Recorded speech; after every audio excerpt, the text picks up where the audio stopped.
Oke, assalamualaikum warahmatullahi wabarakatuh.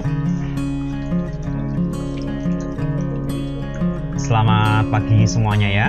Jadi ini pertemuan yang ke-7 di semester ini. Setelah sebelumnya kita ada 2 living and playing, sehingga untuk KBM-nya sementara di off terlebih dahulu ya. Nah, sebagai informasi sebelum kita masuk ke materi hari ini, bahwa dari sekolah itu mengagendakan nanti tanggal 15 sampai tanggal 19 Maret itu UTS ya, ada UTS. Nah, UTS-nya seperti pada tahun-tahun sebelumnya, bahwa untuk semester genap itu kelas 10 sendirian ya. Sendirian. Kenapa? Karena kelas 11 sedang ada prakerin dan kelas 12 sedang persiapan, udah mau selesai ya, sedang persiapan ujian sekolah ya. Jadi hanya kelas 10 aja yang UTS. Nah, untuk jadwalnya itu tidak terjadwal dengan ini, dengan seperti biasanya ya, tetapi disesuaikan dengan kesepakatan dengan guru masing-masing. Nah, kalau untuk fisika tentunya biasanya saya menjadwalkannya sesuai dengan jadwalnya siswa ya. Jadi kalau kelas ini ya udah berarti hari Rabu seperti itu. Dan mungkin akan saya coba seperti pada pertemuan sebelumnya tentang ulangan hariannya ya, yaitu kita akan UTS-nya itu di jam pagi ya, di jam pagi seperti ini. Agar apa? Agar terkontrol kalian tuh. Karena kalau di jam LMS siang-siang saya nggak punya kontrol buat kalian, karena kita tidak dalam room yang sama ya, seperti itu. Nah, itu informasi yang pertama. Informasi yang kedua, bahwa waktu itu sudah ada ulangan harian, sudah ada nilainya. Tentunya kalian juga sudah tahu nilainya berapa. Sudah saya share juga lewat wali kelas untuk di-share ke kalian ya. Ada yang sudah oke, ada yang belum oke ya. Nah, yang belum oke itu yang di bawah 60. Artinya kalian berhak untuk remedial, berhak untuk perbaikan. Ingat ya, ini hak bukan kewajiban ya. Terserah kalau mau ambil atau enggak ya, seperti itu. Nah, awalnya kan saya mau menjadwalkan pas lagi jam living and playing itu ya, hari living and playing, karena waktunya sampai sore, terus saya juga ada kegiatan yang lain, makanya belum sempat ya. Nah, untuk remedial termasuk yang susulan, bagi ada yang susulan tuh yang belum itu, nanti dijadwalkan di jam LMS ya, siang ini ya, seperti itu. Tadi saya sudah bikin set time-nya di LMS. Bagi yang mau remedial atau susulan, di roomnya sudah ada nih. Sebentar, saya share screen mungkin ya. Jadi di bagian bawah nih ya, di bagian bawah dari KD7 ya, di sini ada ini ya. Kalau yang remedial klik yang ini ya, seperti itu. Kalau yang mau susulan klik yang ini. Dan ingat, ini hanya kelas ini saja saya setting untuk hari ini. Kalau besok udah nggak bisa buat kalian, karena saya setting untuk kelas yang lain, seperti itu ya. Jadi kalau yang mau remedial, mau susulan, hanya hari ini di antara jam 10 sampai jam 16. Oke ya, itu yang informasi yang kedua. Informasi selanjutnya, kalau ada yang bisa sekarang melakukan daftar hadir mandiri, di sini ada ya, yang CloudX silakan. Kalau enggak ya nanti sama saya di sini ya, seperti itu. Tinggal kalian klik aja yang paling atas tuh, daftar hadir CloudX ya. Default saya sih nanti hadir semua, defaultnya saya ya, seperti nanti ya. Tapi nanti kan ada yang mungkin nggak ada siswanya, ya udah nanti jadinya sesuai dengan alasannya apa, seperti itu. Oke, nah itu informasi yang ketiga. Nah, untuk pelajaran sendiri, saya share ulang deh. Untuk pelajaran sendiri nanti kita sebenarnya fokusnya itu di sebelah sini nih. Fokusnya itu di hukum Kirchhoff ya. Ada 1, ada 2. Bahkan kalau ada waktu, sebenarnya adik saya di itu tuh termasuk rangkaian dari resistor atau hambatan, baik itu seri maupun paralel.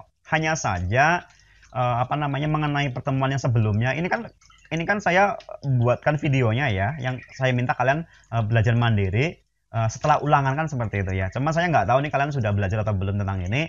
Kalau belum ya nanti kita akan saya mulai mencoba menjelaskan dulu tentang yang ini ya, seperti itu. Dan kayaknya waktunya juga agak lama nanti ya.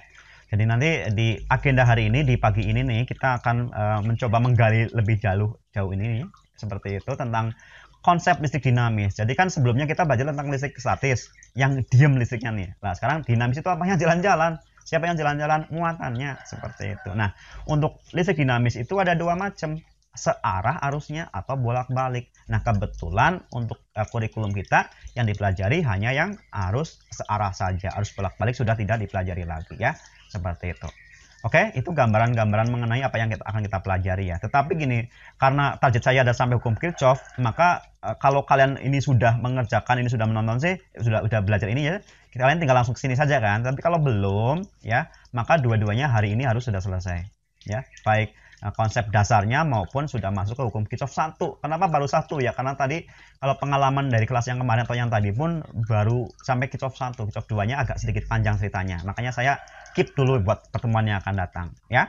Seperti itu. Oke. Saya akan stop share terlebih dahulu untuk share yang lain ya.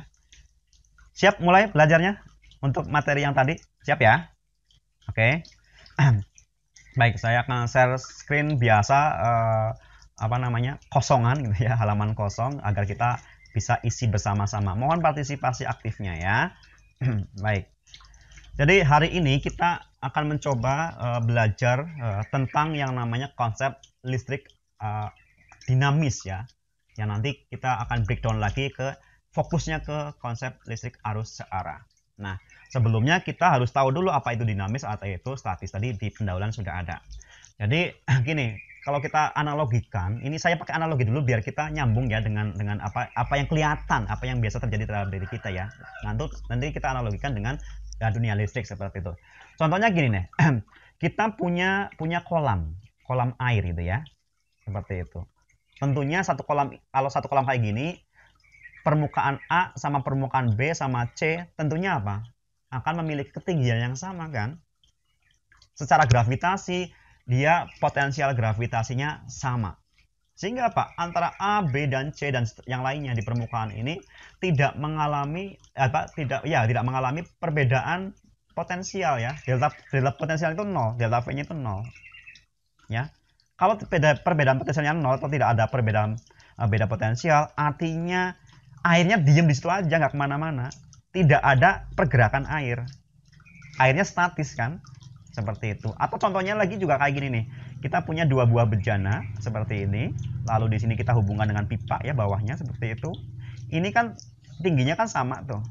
Ya kalau ini kita bocorkan ya. Ya atau kayak pipa huruf U deh. Kayak gini nih.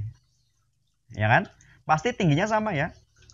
Kalau kayak gini yang terjadi maka tidak ada perbedaan ketinggian, tidak ada perbedaan potensial. Airnya diem nggak kemana-mana. Berbeda ceritanya kalau misalkan seperti ini nih. Ini gelas 1, ini gelas 2. Kita hubungkan dengan pipa. Ini ada perbedaan ketinggian kan? Ada perbedaan potensial. Tentunya kalau ada perbedaan potensial akan ada pergerakan air. Dalam ini muatannya berupa air. Dari yang potensial tinggi ke potensial yang rendah. Kayak gitu. Wonosobo kan tinggi. Katakanlah 1500 mdpl ya. Seperti itu. Di sini ada danau atau apa deh. Ada waduk atau apa ya. Ada rawa atau apa. Ini Cilacap. Bisa 0 mdpl tuh Cilacap tuh. Ya enggak? Maka kalau ada jalurnya berupa sungai, ini Sungai Serayu gitu ya. Sehingga apa? Airnya bisa mengalir dari Wonosobo ke Cilacap lewat Sungai Serayu. Kan kayak gitu ya. Nah, karena apa? Karena ada perbedaan potensial. Di sini potensialnya lebih tinggi daripada di Cilacap. Di 1500 mdpl dengan 0 mdpl. Kayak gitu ya. Nah, semakin tinggi semakin besar perbedaan potensialnya, maka airnya mengalirnya lebih deras, semakin deras. Kayak gitu ya. Kita punya air terjun di Curug gitu ya. Ini kan sungai. Ini udah sungai lagi kan. Curug kan kayak gitu ya. Ini tebing gitu kan ya. Maka apa? Ada perbedaan potensial kan? Di sini sama di situ kan? Makanya apa? Dia ada air terjun, ada pergerakan air. Semakin tinggi tebingnya akan semakin deras ya air mengalirnya kayak gitu. Oke? Ini konsep perbedaan antara yang statis sama dinamis ya.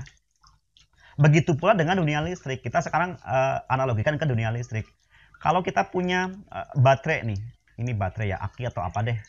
Ya, anggap aja ini potensialnya A, ini potensialnya si B. Ini terminalnya A sama terminal B. Potensialnya ini 5 volt, ini 5 volt. Kan sama ya, walaupun kita hubungkan ini dengan lampu kayak gitu misalkan ya. Itu nggak bisa nyala. Kenapa? Karena antara titik A sama titik B memiliki potensial yang sama seperti kayak gini nih. Muatannya diam, nggak kemana-mana. Beda cerita kalau apa? Kalau misalkan ini 15 volt, ini 5 volt. Ada beda potensial? Ada. Berapa bedanya? Tinggal diselisihkan. Bedanya berapa nih? Ini 15 sama 5, 10 volt kan?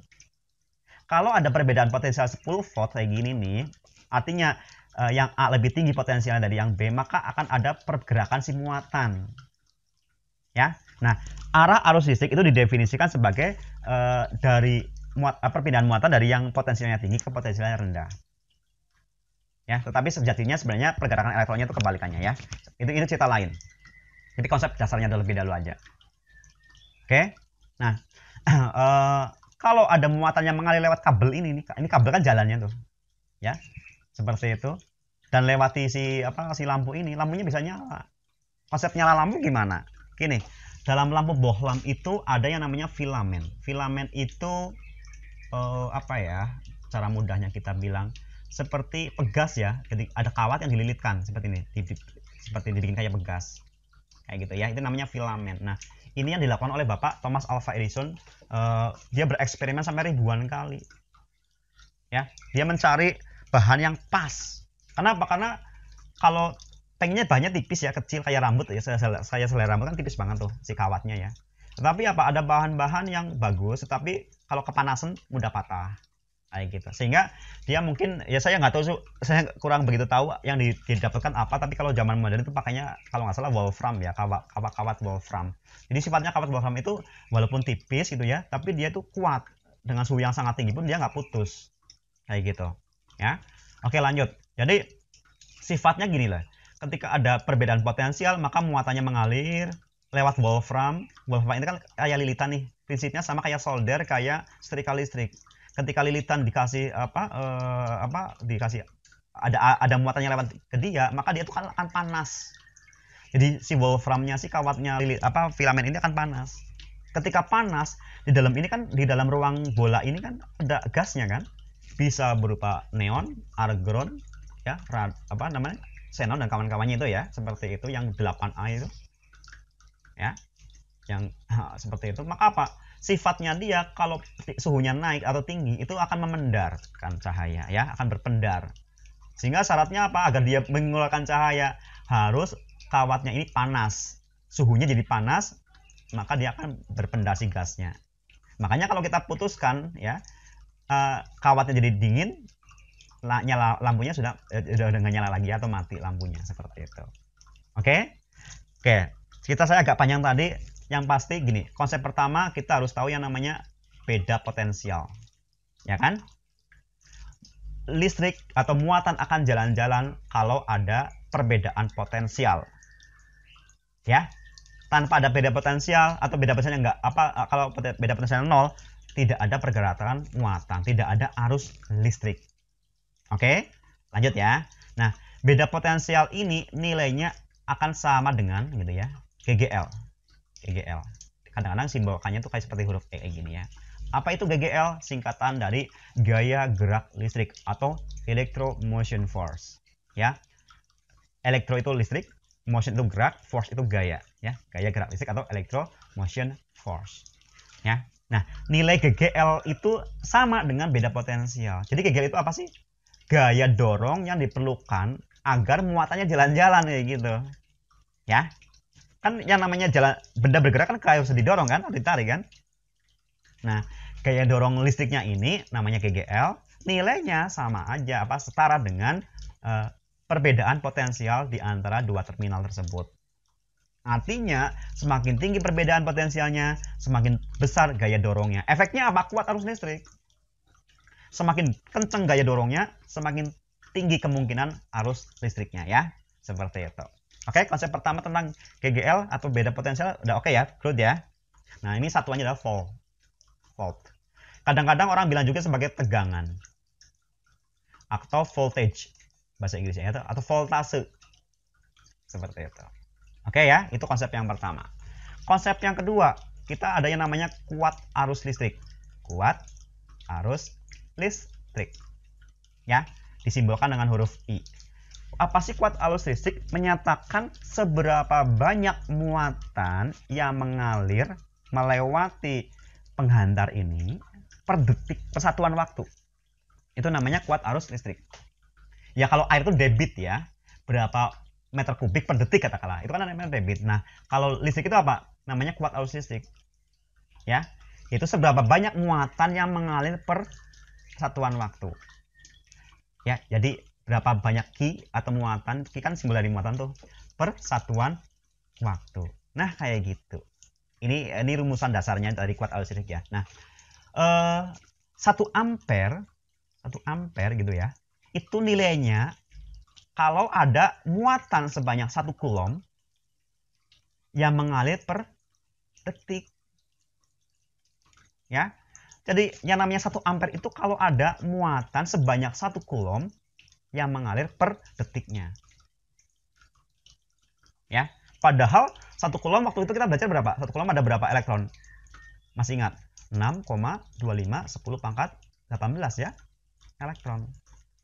Jadi ada sebanyak ini kalau 1 ampere ya. Ada sebanyak elektron yang mengalir di kabel tersebut sebanyak 6,25 dikali 10 pangkat 18 elektron.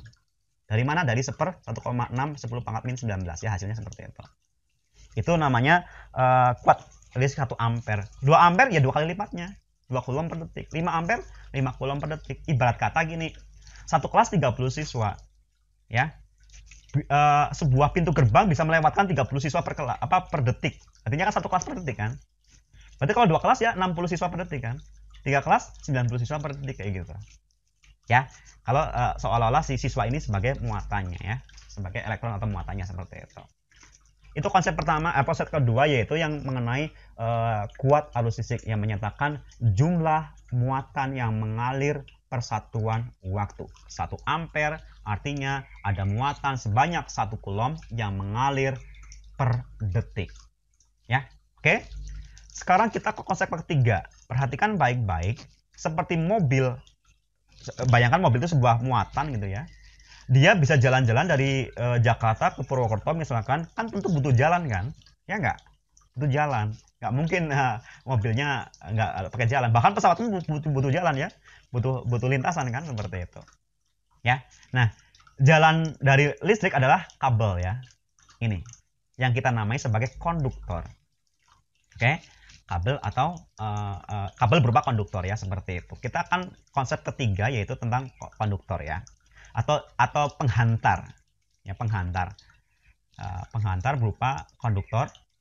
Penghantar gitu mungkin ya. Penghantar berupa konduktor. Ya.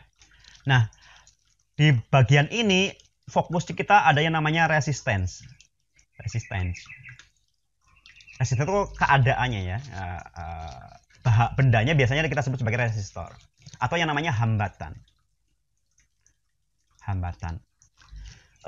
Yang namanya konduktor itu menurut kalian hambatannya kecil atau tidak ada hambatan sama sekali? Coba saya minta pendapatnya dari kalian.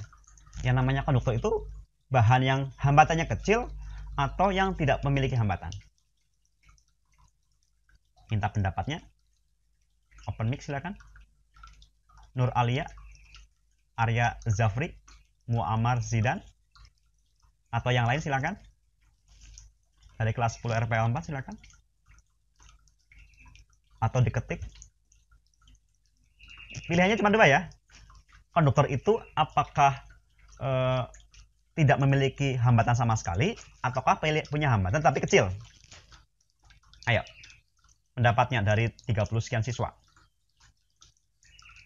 Alfat, Kasta, Nabila, Ramadhani, Rifdah, Dava, Nadia, Rehan, Yogatama. Ayo, masa nggak ada yang ngasih? Ini siapa nih yang bisa? Rifdah ya. Betul ya. Hambatannya kecil, bukan tanpa hambatan. Hambatannya kecil. Konduktor itu bahan yang memiliki hambatan kecil. Bukan bahan yang tidak memiliki hambatan sama sekali, nggak ada tuh. Tidak ada satupun bahan yang tidak punya hambatan. Bahkan superkonduktor pun ada hambatannya. Itu sangat kecil kalau superkonduktor ya. Ya kita logika aja deh. Jalan kan macam-macam ya. Ada jalan tol, ya nggak? Ada jalan raya.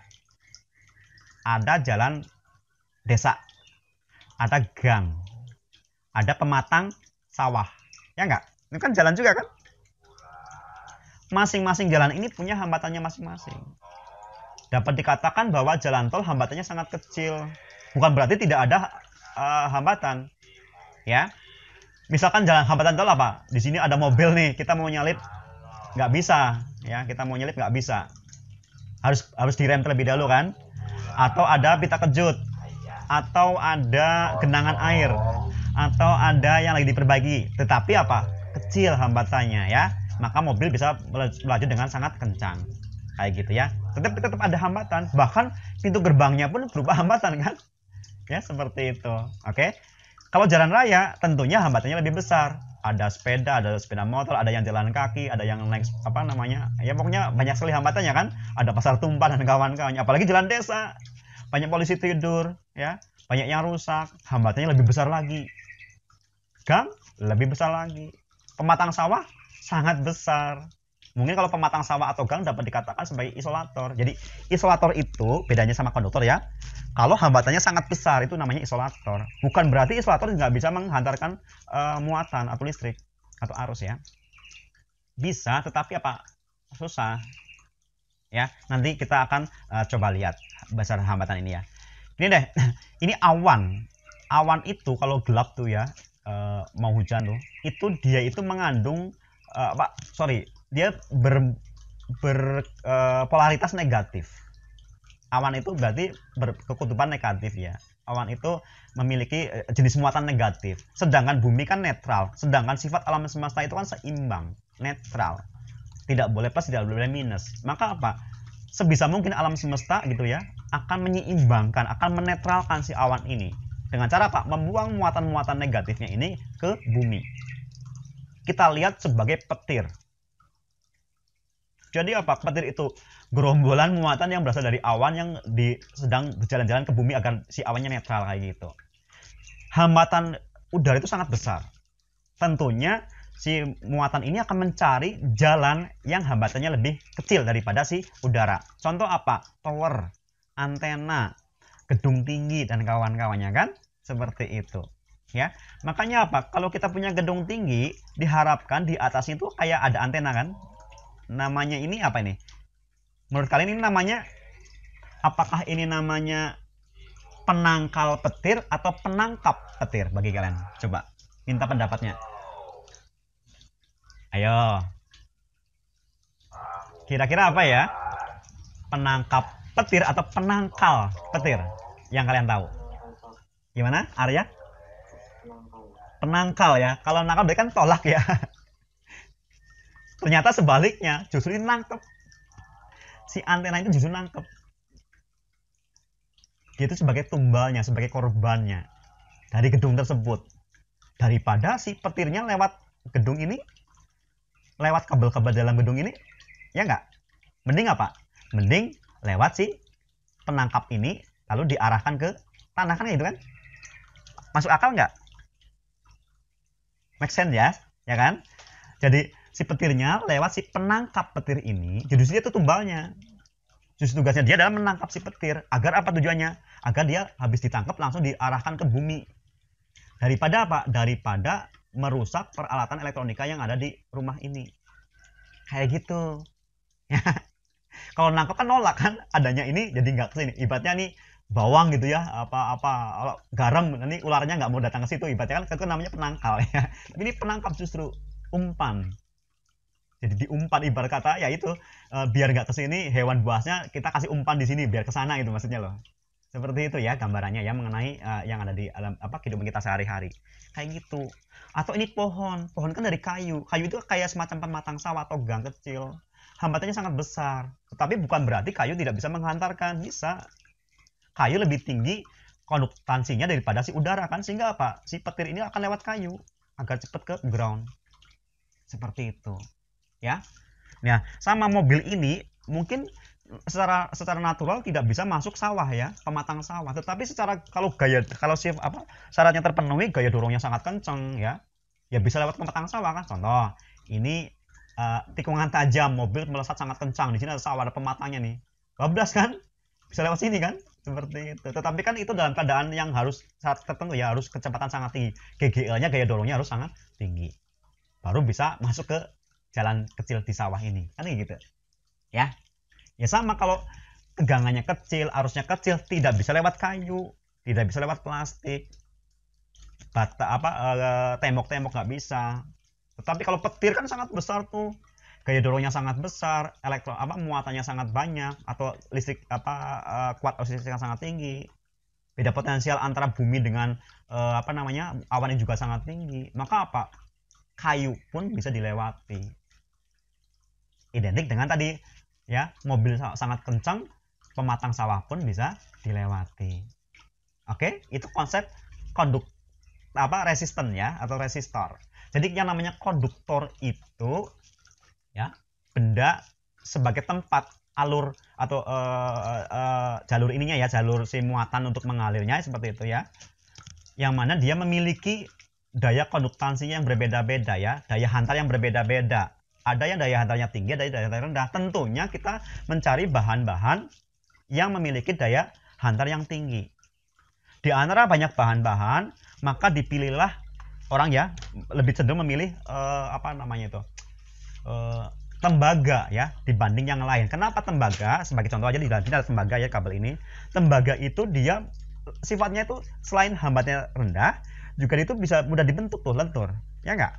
Lentur. Bayangkan baja. Kalian punya kabel charger baja. Enggak susah dibawa kemana-mana ya. Kaku kayak gini. Kayak kawat gitu loh. Kawat jemuran tuh kan kaku tuh. Walaupun stainless gitu ya dan sebagainya, kan nggak bisa dibentuk tuh, susah dibentuknya.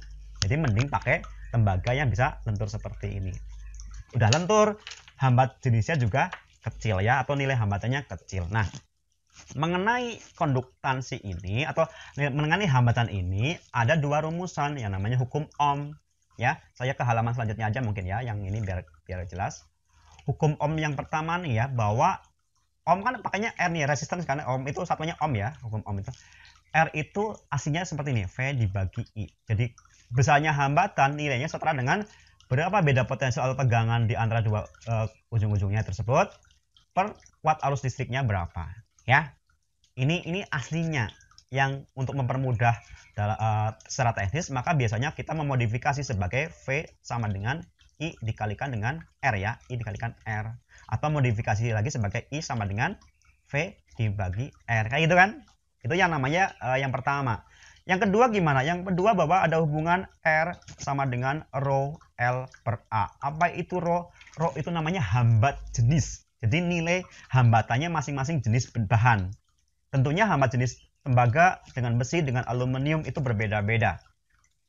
Ya. Nah, tembaga dapat dikatakan dari yang tadi saya sebutkan itu yang paling kecil hambat jenisnya.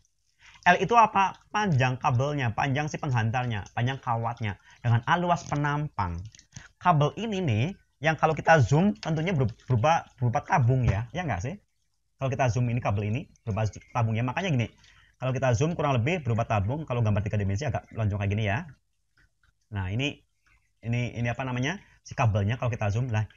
Luas penampangnya tuh ini nih, A, ini luas penampang. Luas penampang si kabelnya. Kalau L itu panjang kabelnya, ini L. Kayak gitu. Rho dari bahan apa nih? Besi kah? Tembaga kah? Atau apa? Yang pasti gini, sebentar saya dulu. Yang pasti dari rumus yang nomor 2 ini ya, Rho itu R itu berbanding lurus dengan Rho ya. Ya kan? R berbanding lurus dengan Rho. Artinya apa sih? Semakin tinggi nilai Rho-nya, semakin besar nilai hambat jenisnya, semakin tinggi juga hambatannya. Ternyata R hambatan juga berbanding lurus dengan L, panjang kabelnya, panjang penghantarnya. Semakin panjang si penghantar ini, maka hambatannya semakin besar. Jadi kalau kalian punya antena UHF tuh, UHF kan bener-bener sinyal banget gitu ya. Sinyal itu pengaruh banget ya. Kalau kabelnya terlalu panjang, jangan digulung ya sebaiknya ya, tapi dipotong aja biar pas dari antena di luar tuh, di booster di luar sampai di televisi ya, seperti itu. Jangan digulung-gulung. Kenapa? Semakin panjang kabelnya, hambatannya semakin besar, tentunya noise-nya juga semakin besar, bintik-bintik di televisinya tuh. Kalau pakai yang UHF ya, seperti itu. Jadi semakin panjang penghantarnya, semakin besar nilai hambatannya. Tetapi R, lihat, ini A-nya di bawah ya, berbanding terbalik dengan A. Maksudnya apa? Berbanding terbalik dengan AR-nya ini. Semakin besar luas penampangnya, akan semakin kecil nilai hambatannya. Ya kan? Seperti kan kayak gitu kan. Kalau A-nya besar, R-nya akan kecil. Sebaliknya kalau A-nya kecil, R-nya akan besar. Ya kita bandingkan saja. Ini kabel luas penampangnya segini. Ini kabel luas penampangnya segitu. Lihat tuh. Tentunya apa? Kabel yang luas penampangnya besar bisa menghantarkan lebih banyak muatan kan? Ya nggak? Tidak, titik-titiknya lebih banyak tuh. Anggap aja titik-titik sebagai muatan. Ya, dibanding dengan kabelnya luas penambangnya kecil. Maka semakin besar luas penambangnya justru semakin kecil hambatannya atau daya hantarnya semakin tinggi. Oke, itu mengenai hukum Ohm ya. Yang ketiga yaitu tadi yang pertama V, yang kedua itu I, yang ketiga R ya, sudah ya, seperti itu ya. Yang keempat, konsep dasarnya adalah mengenai daya, power ya. Daya itu dikata-kata power bahasa Inggrisnya, atau makanya disimbolkan dengan huruf P ya. Menyatakan apa? Berapa besar usaha dari sumber tegangan memindahkan muatan lewat rangkaian tersebut per satuan waktu ya. Usaha sendiri atau akhirnya PW sedangkan V per T gitu ya. Usaha sendiri nilainya itu sama dengan V gitu ya. Besarnya beda potensialnya atau voltage-nya V dikalikan besarnya kuat arus listriknya I dikalikan waktunya ya, atau VIT itu usaha. Sehingga PWT menjadi apa? VIT dibagi T lagi ya, sehingga akan menjadi V dikalikan I. Powernya akan menjadi V dikalikan I. Ya. Ini daya ya. Kalau voltage itu volt, I itu ampere, maka satuan dari daya adalah volt ampere. PLN dayanya 900 volt ampere. Artinya apa? Kemampuan si daya PLN ngasih muatan ngasih listrik ke kita itu ke rumah-rumah ya, itu adalah 900 volt ampere. Ya. Nah, di rumah kan ada banyak sekali beban R ya. Bebannya berupa apa? Televisi, laptop, mesin cuci, pompa air ya kan? Itu namanya beban. Nah, kalau kita menggunakan kita sebagai pelanggan PLN yang menggunakan 900 volt ampere, maka apa? Beban maksimal yang boleh dipakai setiap berbarengan itu maksimal itu 900 watt. Beda ya, VA sama watt ya. Sama-sama, tapi ini kalau VA itu dari sumbernya, watt itu adalah dari bebannya ya, seperti itu. Jadi kan dia totalnya 900 VA tuh dari PLN ya. Daya yang maksimal yang dia bisa dapat kasih. Nah, beban daya yang dari alat listrik kita ya juga maksimal itu 900 watt. Nggak boleh lebih dari itu. Setrika dinyalakan, pompa air dinyalakan, rice cooker dinyalakan. Kalau lebih dari 900 watt, pasti sistem PLN akan meng-off-kan ya. Ibarat kata gini, kita jatahnya boleh ngambil satu per gayung ya, per gayung. Tapi kita ngambilnya pakai ember, kan nggak boleh. Ya nggak? Kenapa? Karena tentunya ngambil pakai gayung sama ngambil pakai ember, bayarnya kan berbeda. Ya nggak? Seperti itu ya. Ya kita yang 900 watt tentunya akan berbeda kesempatan ngambil power dari PLN dengan yang 1300 watt ya. Kalau 1300 watt artinya apa? Ya udah maksimal 1300 watt ya, yang 1300 VA itu maksimal adalah 1300 watt. Yang 2200 VA juga sama ya, 2200 dia boleh ngambil sebanyak 2200 watt membebaninya seperti itu. Oke, itu konsep tentang daya ya. Waktunya sebentar lagi, banyak sekali ya. Satu kali lagi ya, karena tadi ada ininya, saya masuk ke yang namanya hukum Kirchhoff. Ada dua macam ya, yang pertama sama yang kedua. Mungkin ini akan saya pendalaman yang pertama saja. Yang pertama itu tentang percabangan ya, tentang percabangan. Ini tentang rangkaian loop tertutup. Ini untuk pertemuan yang akan datang saja ya. Cabang, intinya gini, ini paling gampang kayaknya deh, gampang dipahami. Intinya jumlah kuat arus listrik yang masuk titik cabang nih, pertemuan oleh banyak kabel seperti itu ya. Jumlah kuat arus listrik yang masuk cabang ya sama dengan jumlah kuat arus listrik yang keluar cabang. Anggap saja ini kabel 1, makanya ini I1, ini I2, ini I3, ini I4, I5 ya. Hukum Kirchhoff 1 itu ya, sigma itu jumlah ya. Jumlah I yang in masuk cabang sama dengan jumlah I yang out dari cabang. Kita lihat di sini yang masuk mana saja? I1, I3 sama I5 kan? Maka apa? I1 ditambah I3 ditambah I5 sama dengan yang masuk, yang keluar ada I2 sama I4. I2 ditambah I4. Misalkan I1-nya itu 7 ampere. I3-nya itu berapa ya? 3 ampere. I5-nya 2 ampere. Misalkan I4-nya itu 8 ampere, berapa I2-nya? Tinggal kita substitusi ke sini ya. Maka apa? 7 ditambah 3 ditambah 2 sama dengan I2-nya mau dicari ya. I2 ditambah 8 kayak gitu. Ini 12, ini I2 ditambah 8. Ya sudah, berarti I2-nya berapa ampere? 4 ampere kayak gitu. Ya. Oke. Saya rasa cukup karena waktunya juga sebentar lagi mau habis ya. Seperti itu. Kalau ada pertanyaan silakan bertanya, atau nanti kalau tanyanya di WA aja nggak masalah ya. Nah, jangan lupa nanti jam 10 sampai jam 16 kalian yang mau remedial boleh remedial, yang mau susulan boleh susulan ya. Hanya hari ini. Oke? Waktunya sudah habis, kalian harus belajar yang lain ya.